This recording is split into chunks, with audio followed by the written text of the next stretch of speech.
নমস্কার, আমি রুমিতা। আমার ইউটিউব চ্যানেল আমাদের গল্পতে আপনাদের সকলকে অনেক অনেক স্বাগত জানাই। আমার মা বাবা প্যারিসে আমাদের কাছে এসেছিলেন 2 মাসের জন্য। আজ আমরা সবাই একসাথে কলকাতা ফিরছি, সেই গল্পই এই ভিডিওতে শেয়ার করব।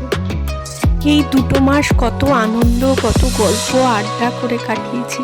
চোখের নিমেষেই যেন 2 মাস ফুরিয়ে গেল। অনেক জায়গা বাবা মাকে ঘুরে দেখিয়েছি, কিন্তু মনের স্বাদ আরও বেশি। ভগবানের কাছে ওনাদের সুস্থতা প্রার্থনা করি, যেন ওনারা আবার আমাদের কাছে আসতে পারেন, আবার আমরা ওনাদের সাথে ঘুরতে পারি। প্যারিস সিডিজি এয়ারপোর্ট থেকে আমাদের এয়ার ইন্ডিয়ার ফ্লাইট রয়েছে। এই প্রথমবার আমরা এয়ার ইন্ডিয়ায় ট্রাভেল করব। আর আমাদের এই যাত্রার ঠিক মাসখানেক আগেই ঘটে গেছে আহমেদাবাদে সেই মর্মান্তিক দুর্ঘটনা। ফলে সবার মধ্যেই একটা টেনশন কাজ করছে। সিডিজি এয়ারপোর্টের টার্মিনাল 3-তে আমরা চলে এসেছি। এখানে 12 নম্বর কাউন্টারে আমাদের লাগেজ ড্রপ আছে। আমাদের ফ্লাইট আছে দুপুর 12টা 15-তে, কিন্তু আমরা একটু সকাল সকালই চলে এসেছি, কারণ এখন টাইম টেবিলের কোনো ঠিক ঠিকানা নেই। ইভেন 1 ঘন্টা আগেও ফ্লাইট ক্যান্সেল হচ্ছে। কিছু কিছু দেশের এয়ার স্পেসও বন্ধ আছে, সেই জন্য এয়ার ইন্ডিয়ার ফ্লাইটগুলো অনেক ঘুরে যাচ্ছে, যার জন্য সময়ও অনেক বেশি লাগছে। তো দেখা যাক কেমন হয় আমাদের এই যাত্রা। এখন আমরা টার্মিনাল 3-র 12 নম্বর কাউন্টারের সামনেই একটা জায়গায় বসে ওয়েট করছি কাউন্টার খোলার।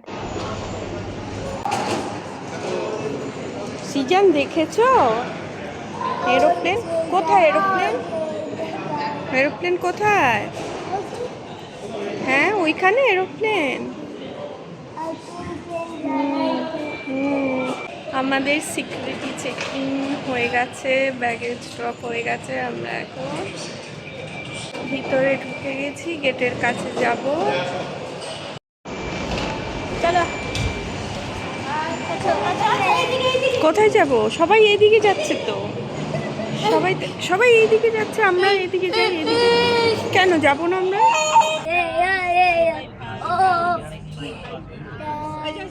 আমাদের ফ্লাইট এয়ার ইন্ডিয়ার 12টা 10 লোকাল টাইম।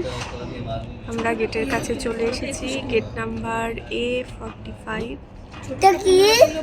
এখন বসে আছি।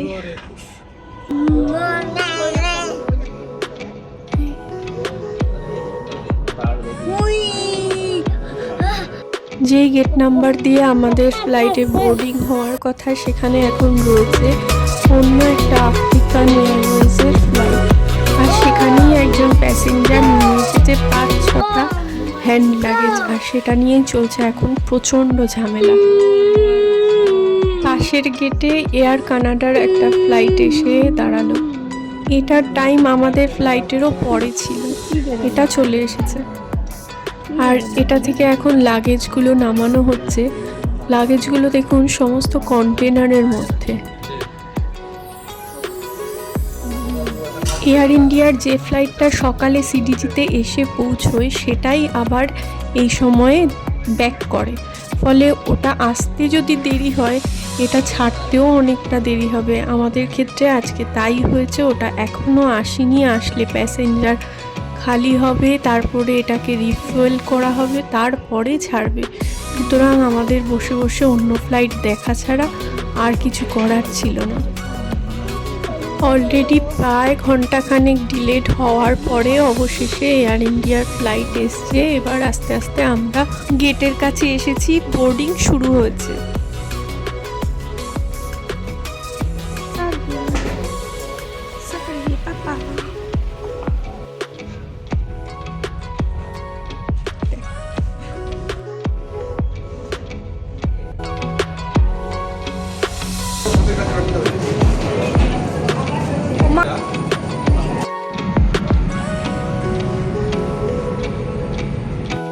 সৃজন সেই সকালবেলা ঘুম থেকে উঠেছে সবার সাথে।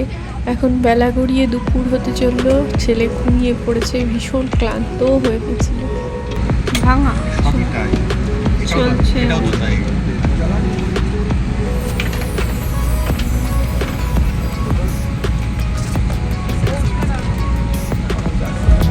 বলো। কি বলবো, এই তো সবে উঠলাম, এবার দেখা যাক জার্নি শুরু হোক, তবে বুঝবো যে জার্নি আশা করি সুখকরই হবে। তবে এখন অবধি বোঝা যাচ্ছে না যে বোর্ডগুলো মানে স্ক্রিনগুলো চলবে কি চলবে না। মনে তো হচ্ছে খুব একটা সুবিধার নয়, তবে এখনই টেস্ট করে বলা মুশকিল যে স্ক্রিনগুলো চলছে কি চলছে না। একটা জায়গায় রিমোট নেই দেখছি, আর ওই সামনের সিটটা রিমোট, সামনের সেটটাতে রিমোটটা হওয়া এটাও হতে পারে যে কেউ খুলে নিয়ে চলে গেছে, সে তার বাচ্চাকে দিয়েছে যে বাবা এটা টেলিফোন, বাড়িতে গিয়ে খেলবে, সেটাও হতে পারে। কারণ এয়ার ইন্ডিয়ায় আমার বাবার জিনিস, আমাদের মতো মানুষজনই তো অনেক অনেক রকমের গন্ডগোল করে, তো শুধু এয়ারলাইন্সের দোষ দিয়ে তো লাভ নেই। करना पड़े तो लाइफ वेस्ट को सिर के ऊपर से पहने और इसकी बेल्ट को कमर पर बांध लें। लाइफ वेस्ट को लाल टॉवल खींचकर विमान से उतरने। অবশেষে ঘন্টা দেড়েক লেট করে ফ্লাইট গড়াতে শুরু করলো, কিন্তু গড়াতে যে শুরু করলো প্রায় 20 মিনিট ধরে শুধু গড়ালোই। গেট থেকে রানওয়ে অবধি পৌঁছতে আরও 30 মিনিট সময় লাগে। আর সিডিজি এয়ারপোর্ট এতটাই বড় যে টার্মিনাল থেকে রানওয়ে অবধি যেতে যেতে আমরা এইরকম নিচ দিয়ে রাস্তা, গাড়ির রাস্তা দেখলাম প্রায় 5-6টা।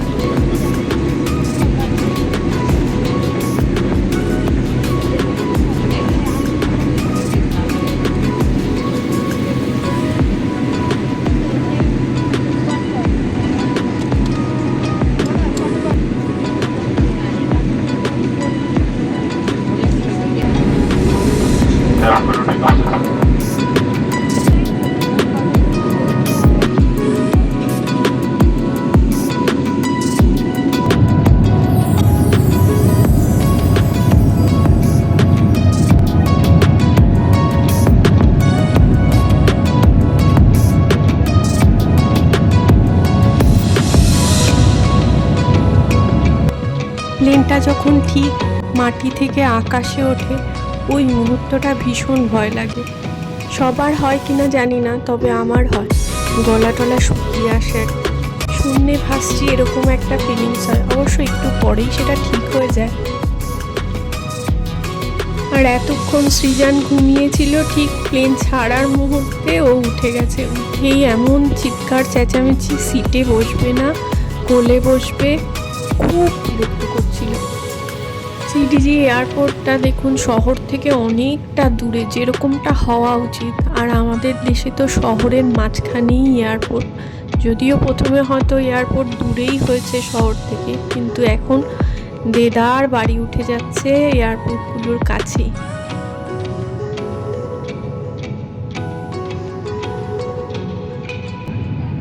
নিচে আমাদের ফ্লাইটটারই ছায়া পড়েছে, কি সুন্দর দেখা যাচ্ছে। দিগন্ত রেখাটাকে কি সুন্দর দেখা যাচ্ছে, মনে হচ্ছে যেন পৃথিবীর শেষ প্রান্ত চোখের সামনে দেখতে পাচ্ছি।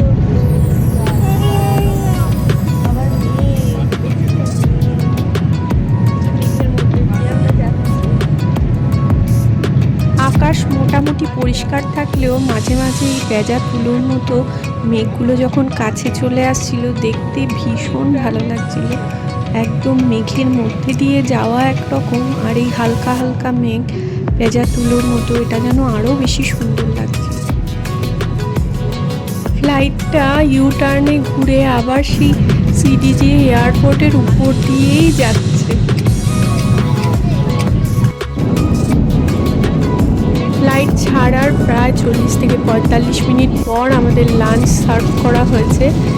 এইটাই একমাত্র কমপ্লিমেন্টারি খাবার এই ফ্লাইটে। খাবারে ছিল একটা ছোলা দিয়ে তৈরি ঠান্ডা স্যালাড টাইপের, ছিল রাইস, সবজি, মিক্সড সবজি, আর 2 পিস চিকেন সহ চিকেনের একটা প্রিপারেশন। আর এটা হলো একটা জেলি মতো, খুবই জঘন্য খেতে।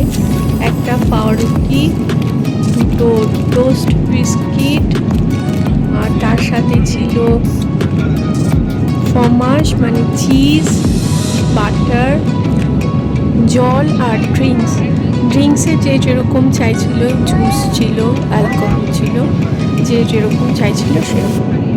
এই ফ্লাইটে আমাদের কোনো জলের বোতল সার্ভ করা হয়নি, এরকম পাউচে করে জল দিচ্ছিল, বারবার চাইতে হচ্ছিল জল, তাহলে এরকম পাউচ দিয়ে যাচ্ছিল। সবে 5 ঘন্টা হয়েছে, এখনো 5 ঘন্টা যেতে হবে। আমাদের অবস্থা খুব খারাপ। কোনো স্ক্রিন চলছিল না, আর আমাদের ডে টাইমে ফ্লাইট ছিল, কিন্তু তবুও জানলাগুলোকে সমস্ত ব্লু কাজ করে দেওয়া হয়েছিল, বাইরে কিচ্ছু দেখা যাচ্ছিল না। আর এইভাবে 9-10 ঘন্টা জার্নি করা সত্যিই প্যাথেটিক। অবশেষে 10 ঘন্টার ভীষণ টাফ একটা জার্নির পরে আমরা দিল্লি এয়ারপোর্টে এসে পৌঁছেছি। তখন প্রায় রাত 2 বাজে। আমাদের এখানে সকাল 6টায় আছে কলকাতার কানেক্টিং ফ্লাইট।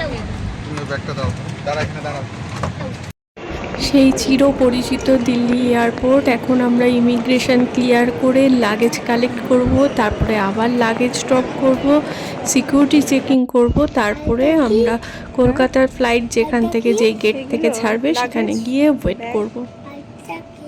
এটা পার্পল কালার। আর আমাদের হাতে বেশ খানিকটা সময় ছিল, খুব ভালোভাবে সমস্ত কিছু ফর্মালিটিস কমপ্লিট হয়ে গেছে। এখন আমরা গেটের কাছে এসে বসে রয়েছি পরের কানেক্টিং ফ্লাইটের জন্য। ছেলেটা সারা রাস্তায় সেরকম কিছু খায়নি, আর চিৎকার করে করে ওর গলাটা পুরোই বসে গেছে। এবার দিল্লি টু কলকাতার ফ্লাইট বোর্ডিং শুরু হয়ে গেছে। আমরা আস্তে আস্তে এগিয়ে চলেছি, আর এই ফ্লাইটটাও প্রায় 2.5 ঘন্টার ফ্লাইট। এই ফ্লাইটে আমাদের সিট সিলেকশন করা ছিল না, সেই জন্য আমাদের কারোরই প্রায় সিট একসাথে পড়েনি, এক একজনের এক এক জায়গায় পড়েছে। হাই করে দাও, দিদুনকে বলো। হাই বল, হাই বল।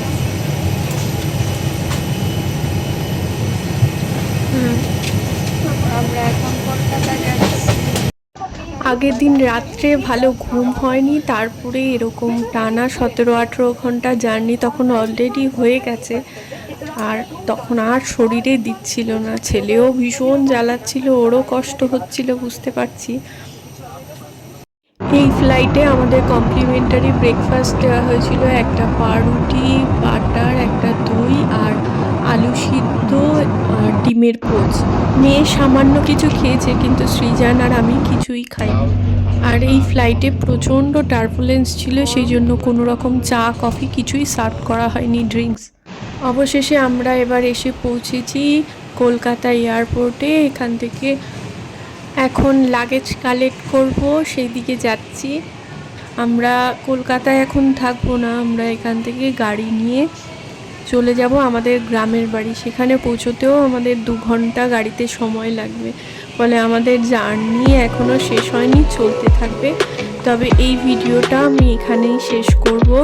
দেখা হবে আরও নতুন ভিডিওতে, নতুন গল্প নিয়ে। ততক্ষণ পর্যন্ত সবাই ভালো থাকবেন, সুস্থ থাকবেন, সাবধানে থাকবেন।